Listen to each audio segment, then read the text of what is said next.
Wabarakatuh. Apa kabar anak-anak? Kali ini kita masuk ke pertemuan 2 pada bab cerita fantasi. Materi kali ini yaitu menceritakan kembali isi cerita fantasi yang dibaca atau didengar. Pernahkah kalian bercerita di depan kelas? Menceritakan kembali adalah kegiatan merangkum atau meringkas cerita yang sudah didengar atau dibaca dengan menggunakan bahasa sendiri. Jadi kalian bisa bercerita setelah membaca atau mendengar cerita fantasi dan dengan menggunakan bahasa sendiri. Langkah-langkah yang harus diperhatikan sebelum menceritakan kembali isi cerita fantasi diantaranya. Yang pertama, kalian harus menentukan tokohnya terlebih dahulu. Tokoh itu apa ya? Tokoh merupakan motor penggerak alur atau jalan cerita. Ada 3 tokoh bila dilihat dari sisi keterlibatannya dalam menggerakkan alur, yaitu tokoh sentral. Tokoh sentral disebut juga tokoh utama. Tokoh bawahan. Tokoh bawahan yaitu tokoh yang membantu tokoh sentral atau tokoh pendamping. Dan tokoh latar. Tokoh latar adalah tokoh sebagai latar cerita, hanya ada di bagian-bagian tertentu. Setelah menentukan tokoh, kalian menentukan latar.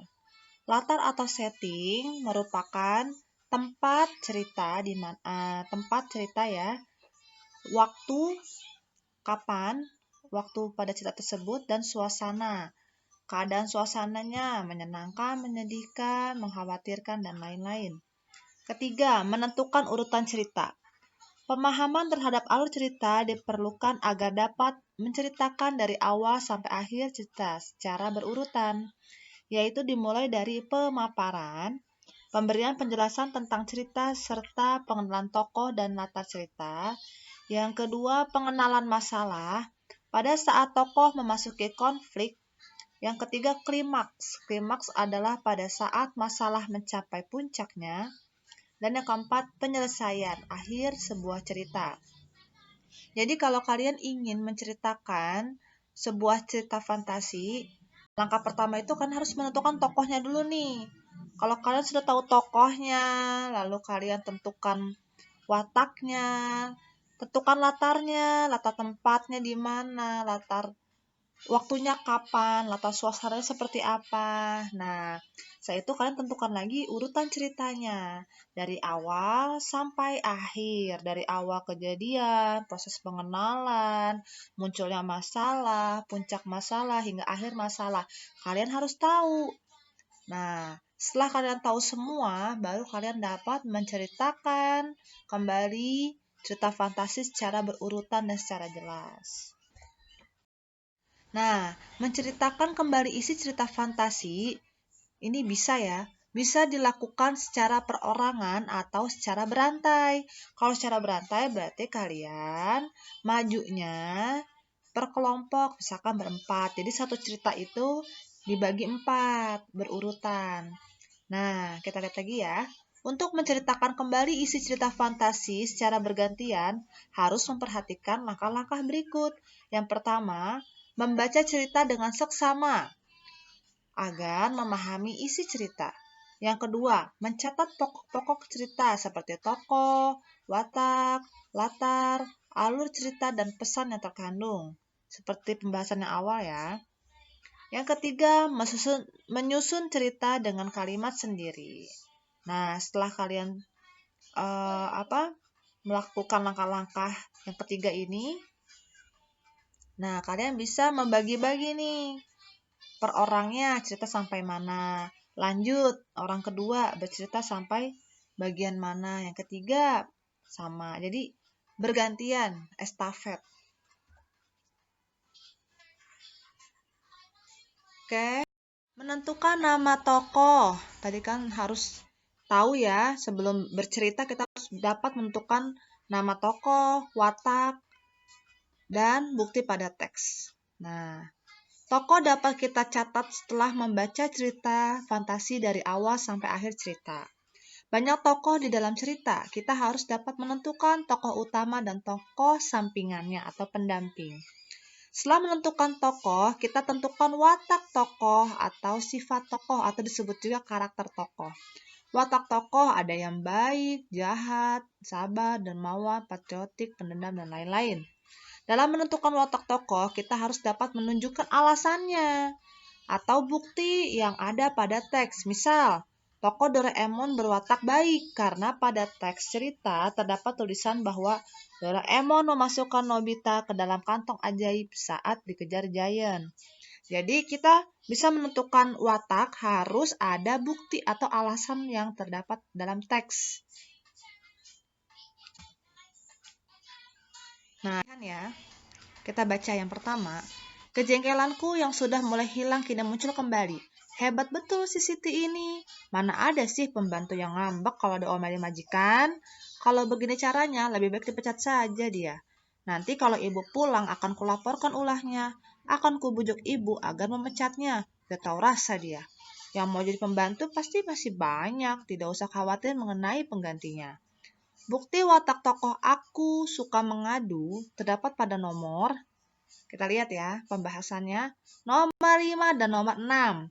Pada nomor 5 ada kata-kata, nanti kalau ibu pulang akan kulaporkan. Ada kata akan kulaporkan. Ini bukti bahwa tokoh aku adalah tokoh yang suka mengadu. Dan pada kalimat yang nomor 6, akan kubujuk ibu agar memecatnya. Ada kata kubujuk.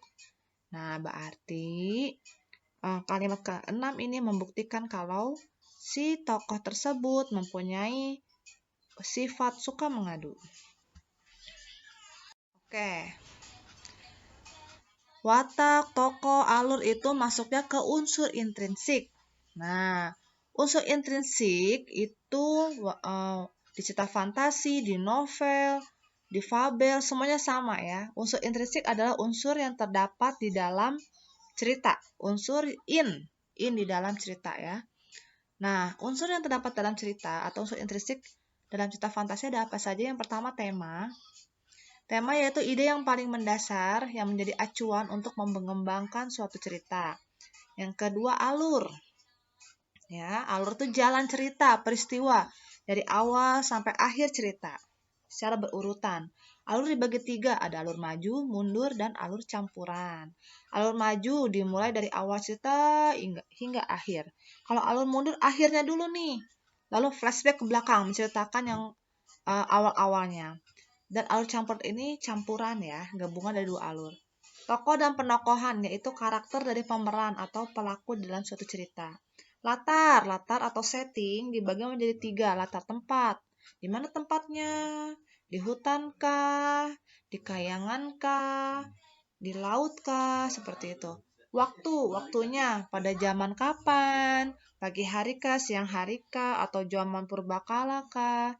Serta suasana menyenangkan, menyedihkan, mengharukan, mengkhawatirkan, dan lain-lain.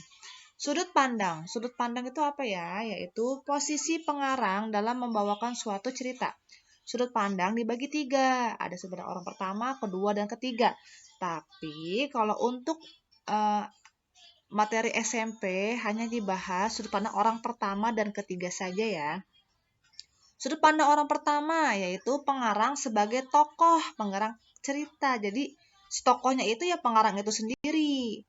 Nah, tokoh menggunakan kata aku dan saya karena dia menceritakan dirinya sendiri. Pengarang bisa sebagai tokoh utama atau tokoh sampingan. Nah, yang penjelasan kedua, sudut pandang orang ketiga, penggerak tidak terlibat dalam cerita. Pengarang menceritakan tokoh lain.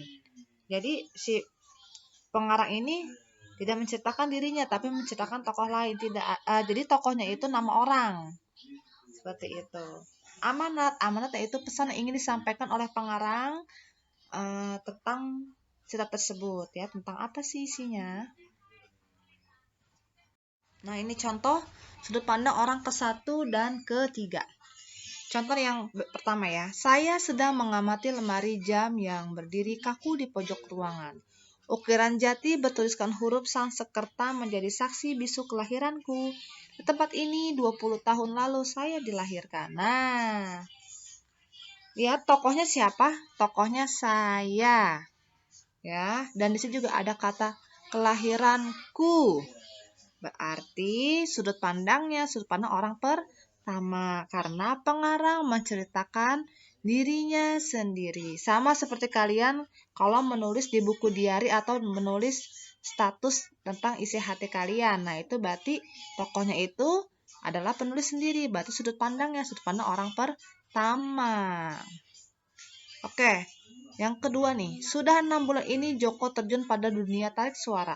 Ayah dan ibunya tidak ada yang merestui jalur karir yang ia tekuni. Dia sampai beradu argumen dengan sang ayah yang memang mempunyai watak keras.